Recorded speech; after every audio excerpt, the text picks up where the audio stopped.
Okay जी। One challenge for managers is to make such tacit knowledge meaningful. अब tacit knowledge वो होता है जो एक्सपीरियंस और डिफरेंट सिचुएशन के साथ with the passage of time आप खुद से लर्न करते हैं। उसमें कोई फॉर्मली आपको एजुकेट नहीं किया जाता है। जो फॉर्मल एजुकेशन होती है, जो चीज़ें आपको सिखाई जाती हैं, वो होती हैं एक्सप्लिसिट नॉलेज। टेसिट नॉलेज वो नॉलेज होता है जो आप खुद से सीखते हैं, जो आपकी गट फीलिंग से आपको आती हैं, या सिचुएशन की बेस पे आप खुद से अंडरस्टैंड करते हैं।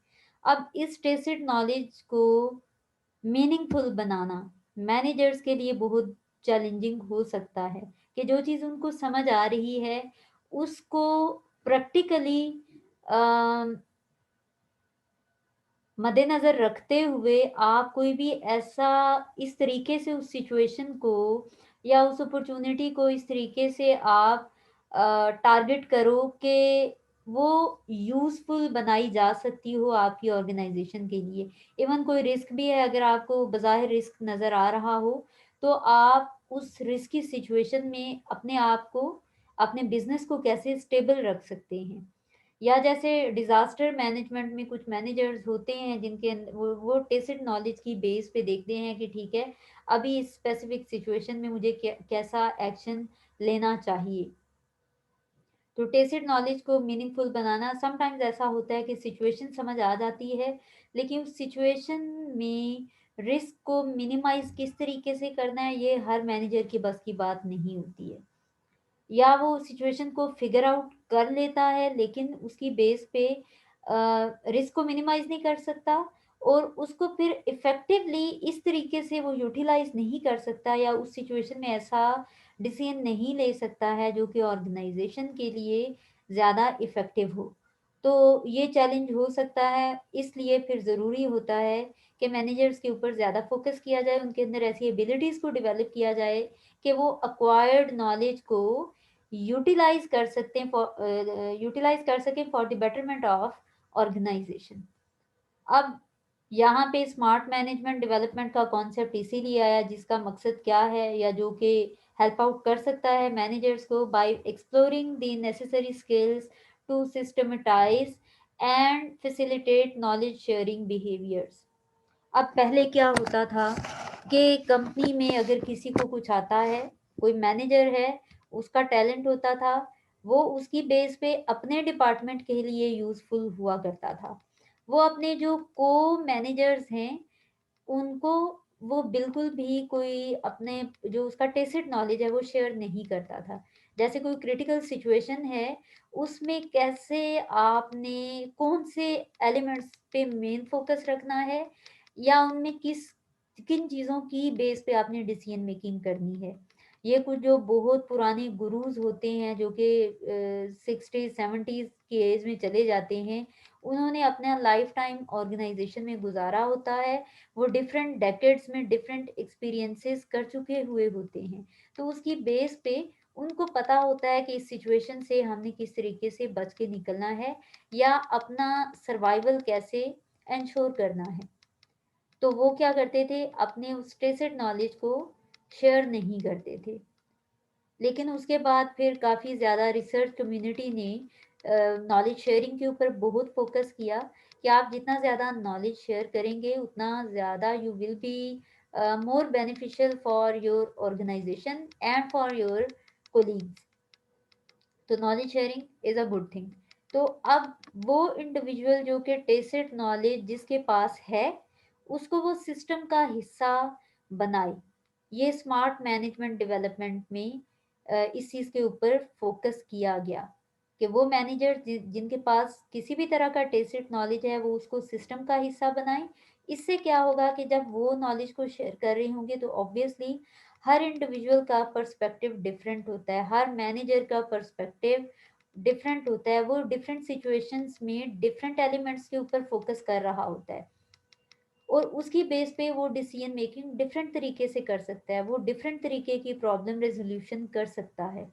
तो इससे क्या हुआ कि when they will be sharing their tacit knowledge, तो जिसको कोई एक तरीका पता है, अब 6-7 मैनेजर्स जब आपस में कोलैबोरेट करते हुए अपने एक्सपीरियंसेस को, अपने नॉलेज को शेयर करेंगे, तो हर बंदे के पास बाकी तमाम लोगों वाले टैक्टिक्स भी आ जाएंगे, वो वाली नॉलेज भी आ जाएगी कि एक स्पेसिफिक सिचुएशन है, सपोज अभी कहीं पे कोई ट्रेनिंग कंडक्ट की जाती है कि लॉकडाउन की सिचुएशन है, तो डिफरेंट कंपनीज के मैनेजर्स को बुलवाया जाता है मैनेजमेंट डेवलपमेंट में, और उनको कहा जाए कि आपने सिर्फ एक रूम में बैठना है, एक मीटिंग रूम में डेली बेसिस पे आपने 3 to 5 years जो है वो साथ स्पेंड करने हैं, और उसमें आपका मेन फोकस होगा कि इस सिचुएशन को में अपने बिजनेस की एक्टिविटीज़ को कैसे पुशअप किया जा सकता है, और ऑर्गेनाइजेशन का सर्वाइवल कैसे इंश्योर किया जा सकता है।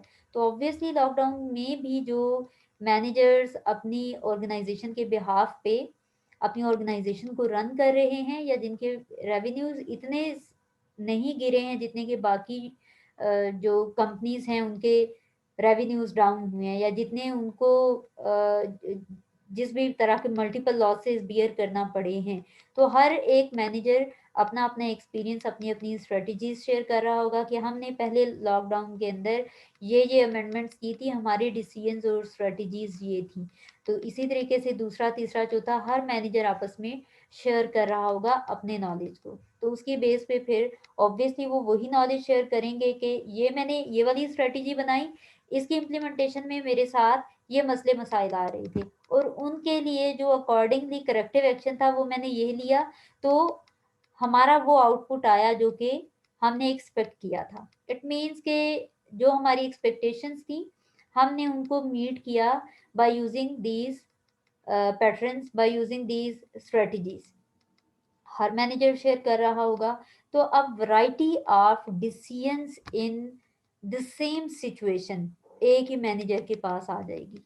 अब उसको अपने तरीके के अलावा पांच छह जो बाकी लोगों ने तरीके वहां पे शेयर किए हैं, या जो अपनी डिसीजंस अपनी स्ट्रेटजीज शेयर की हैं, वो सारी की सारी नॉलेज इसके पास भी आ गई। तो नॉलेज शेयरिंग बिहेवियर के ऊपर फोकस किया गया, और मैनेजर्स को स्मार्ट मैनेजमेंट डेवलपमेंट के तहत मैनेजर्स के ऊपर ये पाबंदी आयद की गई कि वो अपने टेसिट नॉलेज को सिस्टमाइज करें और नॉलेज शेयरिंग बिहेवियर को फैसिलिटेट करें। हर कोलीग, हर सबऑर्डिनेट, हर मैनेजर, हर एक इंडिविजुअल अपने बाकी को वर्कर्स या जो इनकी ऑर्गेनाइजेशन की फैमिली है उन फैमिली मेंबर्स के साथ अपना टेसिट नॉलेज शेयर करें। अब सारे जब शेयरिंग कर रहे होंगे तो जो नॉलेज नहीं शेयर करेगा ऑब्वियसली चांसेस हैं कि वो भी अपना नॉलेज शेयर करना शुरू हो जाएगा। तो अब ओवरऑल कलेक्टिव बेसिस पे ऑर्गेनाइजेशन की परफॉर्मेंस अच्छी हो जाएगी। तो इसलिए नॉलेज शेयरिंग बिहेवियर्स को सिस्टमटाइज करने के ऊपर फोकस किया गया कि आप उनको सिस्टम का हिस्सा बना दें, कहीं पे भी नॉलेज हाइडिंग बिहेवियर को एनकरेज ना किया जाए, बल्कि नॉलेज शेयरिंग बिहेवियर को एनकरेज करें। इसके अलावा by creating conditions of trust for this to happen, अब नॉलेज शेयरिंग करनी है आपने, तो obviously the person with whom you are sharing your tacit knowledge must be trustworthy, उसके ऊपर भरोसा किया जाना चाहिए, वो भरोसा किए जाने के लायक हो। आप जो उससे नॉलेज शेयर कर रहे हैं इस उम्मीद के साथ कि whatever you are telling you are sharing with the person, वो आप ऑनेस्टी के साथ शेयर कर रहे हैं, तो उसी ऑनेस्टी के साथ अगला बंदा भी आपके साथ अपना टेसिड नॉलेज शेयर कर रहा होगा। इसी तरह से थर्ड क्या, किसके थ्रू आप स्मार्ट मैनेजमेंट डेवलपमेंट कर सकते हैं, स्मार्ट मैनेजमेंट डेवलपमेंट का एक और एजेंडा आप कह सकते हैं, building communities of practice where diversity is celebrated, कि ऐसी कम्युनिटीज को बिल्ड करें, आप ऐसी कम्युनिटीज बनाएं, ऐसे ग्रुप अप करें अपने एम्प्लॉयज को, अपने मैनेजर्स को, जिसमें के डाइवर्स पोर्टफोलियो हो उनका, in the form of skills, in the form of ethnicity, in the form of religion, in the form of culture।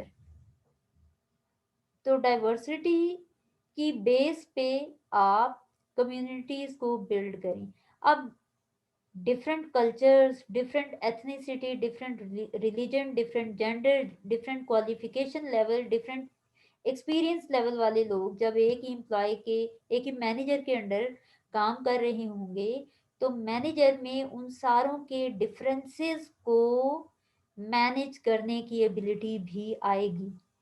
तो इसलिए जो डाइवर्सिटी बेस्ड कम्युनिटीज हैं वो डेवलप की जाएं in order to enhance the ability of managers. ना कि आप ये करें कि एक रिलीजन का अलग ग्रुप बना दें और उसके लिए सपोज वो मुस्लिम कम्युनिटी है तो मुस्लिम कम्युनिटी के ऊपर कोई मैनेजर भी मुस्लिम आप कर दें, क्रिश्चियनिटी के का अलग से ग्रुप बना दें उसके ऊपर आप क्रिश्चियन मैनेजर कर दें। ये काम नहीं करें। उससे क्या होगा कि जो मैनेजमेंट एबिलिटी है मैनेजर्स की वो लिमिटेड हो जाएगी। वो उस एथनिसिटी और उस रिलीजन से हटके बाकी ग्रुप्स के लोगों को मैनेज नहीं कर पाएगा।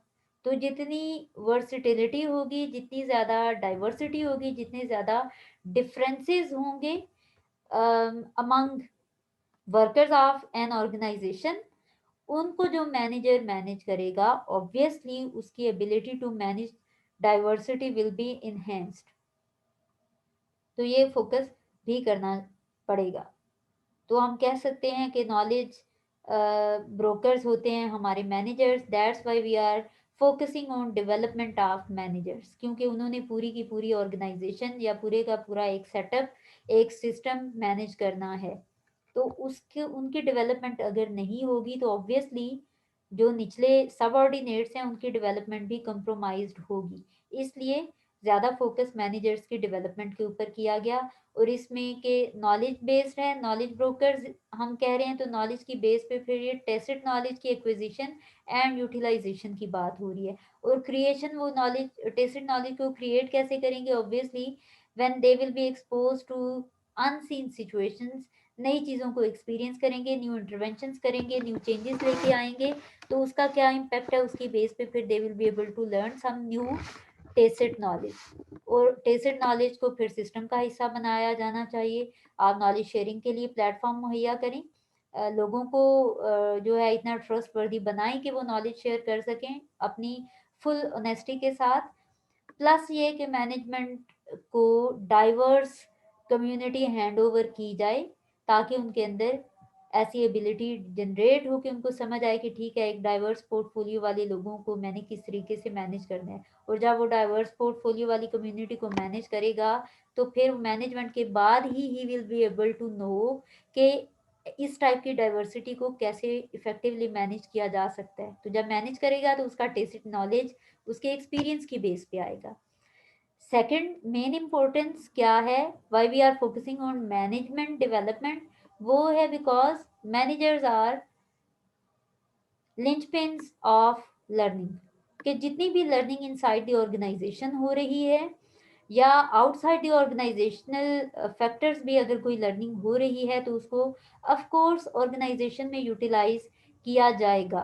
तो हर तरह की लर्निंग को जो आप कह सकते हैं जोड़ के रखता है या पिन अप करके रखता है, that is the manager.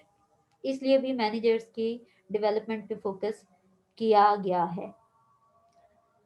A related pivotal role for managers is to help construct a meaningful learning environment around them। क्योंकि खुद वो टेसिट नॉलेज गेन कर रहे हैं तो अब खुद उन्होंने जब लर्निंग बाय डूइंग किया होगा, काम करने से ही उनको एक्सपीरियंसेस आए हैं डिफरेंट सिचुएशन के साथ एक्सपोज होने की बेस पे, जब उन्होंने कोई एबिलिटी कोई स्किल लर्न की है तो obviously they will provide different platform to the subordinates ताकि वो उन सिचुएशंस के साथ एक्सपोज हों और उनके अंदर उन सिचुएशंस को मैनेज करने की एबिलिटीज आए। Some international firms use their multicultural environment as a growth opportunity। अब ग्रोथ अपॉर्चुनिटी के लिए it is the skill improvement of management, growth opportunity उस पर्सपेक्टिव में देखा जा रहा है। कुछ ऑर्गेनाइजेशंस क्या करती हैं कि जैसे सऊदी अरेबिया में उनकी उनका एक हेड ऑफिस है, या वो उस रीजन को भी टारगेट कर रहे हैं, वो यूरोपियन रीजन को भी टारगेट कर रहे हैं, वो यूएस रीजन को भी टारगेट कर रहे हैं, इसी तरीके से दो चार और रीजन हम ले लेते हैं, वहाँ पे उनकी कंपनीज ऑपरेट कर रही हैं। तो अब हर एक की डाइवर्सिटी या हर जो रीजन है उसका कल्चर या जो कल्चर की वैल्यूज हैं वो डिफरेंट है।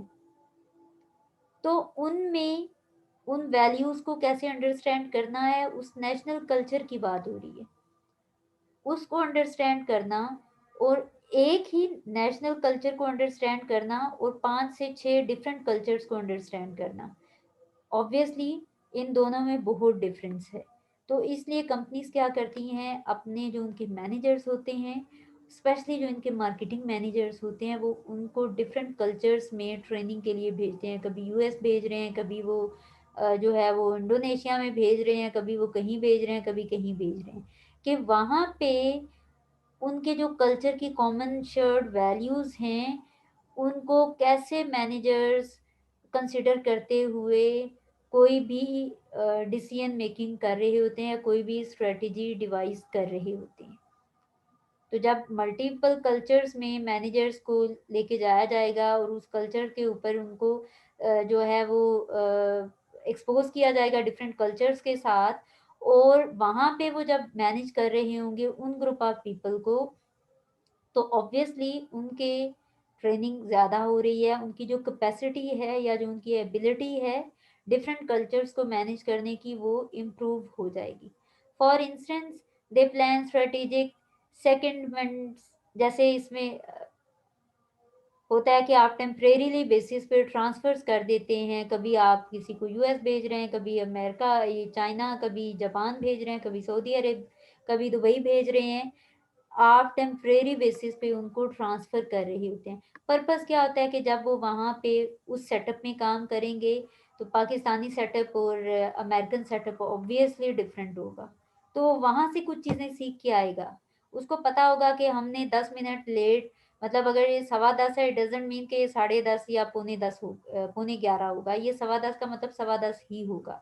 तो वहाँ से वो कुछ चीज़ें लर्न करके अपना जो सेटअप है, जहाँ पे कि एक्चुअल उसकी जॉब है, एक्चुअल उसकी हायरिंग हुई है जहाँ पे, उस सेटअप में फिर वो डिफरेंट कल्चर्स की जो पॉजिटिव वैल्यूज़ हैं उनको लेके आ सकता है, और जो करंट कल्चर की वीकनेसेस हैं या जो लूप होल्स हैं, वो उनको एड्रेस कर सकते हैं। जैसे टाइम कॉन्शियस हम लोग नहीं है पाकिस्तानी कौम, लेकिन बाकी लोग, बाकी कंट्रीज़ में जब एक एम्प्लॉय 1, 1.5, 2, 3 महीने काम करेगा, एक मैनेजर, तो उसमें वो उसके अंदर भी टाइम सेंसिटिविटी का एलिमेंट आएगा और वो टाइम के हवाले से कॉन्शियस हो जाएगा। तो वो अपने यहाँ भी फिर अपने इदारे में, अपने इंस्टीट्यूशन में, अपनी ऑर्गेनाइजेशन में टाइम की पाबंदी के ऊपर ज़्यादा फोकस करेगा। तो इस तरीके से लर्निंग को प्रमोट किया जा रहा होगा। तो इसमें मल्टीप्लिसिटी ऑफ कल्चर और फंक्शनल पर्सपेक्टिव की बेस पे आप अपने एम्प्लॉयज़ की डेवलपमेंट कर सकते हैं, और करनी भी चाहिए, कि वो जहाँ जहाँ जिस जिस सेटअप में मैनेजर जाएगा वहाँ से लर्निंग लेके अपने एग्जिस्टिंग सेटअप में वो इम्प्लीमेंट करने की कोशिश करेगा। That's why we are focusing on management development. Managers as makers of meaning. The character and morality of the employee have always been central concerns for managers as they seek to govern and structure organizational life. अब employees कैसा behave करेंगे, कैसे हैं, उनके जो goods and bads का criteria है, क्या करना है, क्या नहीं करना, क्या अच्छा, क्या बुरा है, वो कहाँ से आएगा? ऑब्वियसली उनके मैनेजर से, उनका जो हेड है उससे। क्योंकि manager is responsible for the organisational life.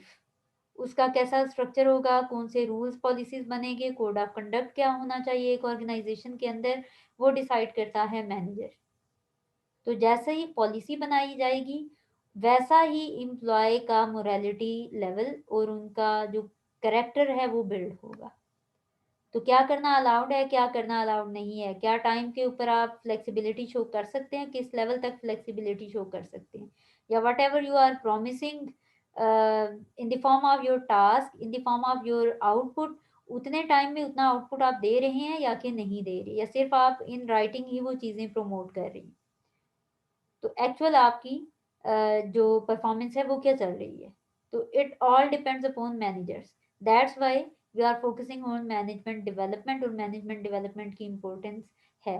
Thus, under the banner of management development, such tools as ability test assessment centers, performance based reviews, competency based development programs may be enlisted. अब management development में आप ability test भी करवा सकते हैं, इसके अलावा assessment centres, performance based reviews हो सकते हैं, आप मैनेजमेंट की ओवरऑल परफॉर्मेंस देख लें, डिफरेंट प्रोग्राम्स आप देख लें जिनमें कि उनकी कॉम्पिटेंस बिल्ड की जा सकती है, या whatever they are and however they are doing right now, वो किस लेवल का है, उसमें फर्दर क्या डेवलप करने की ज़रूरत है, कौन सी स्किल्स के ऊपर ज़्यादा फोकस करने की ज़रूरत है।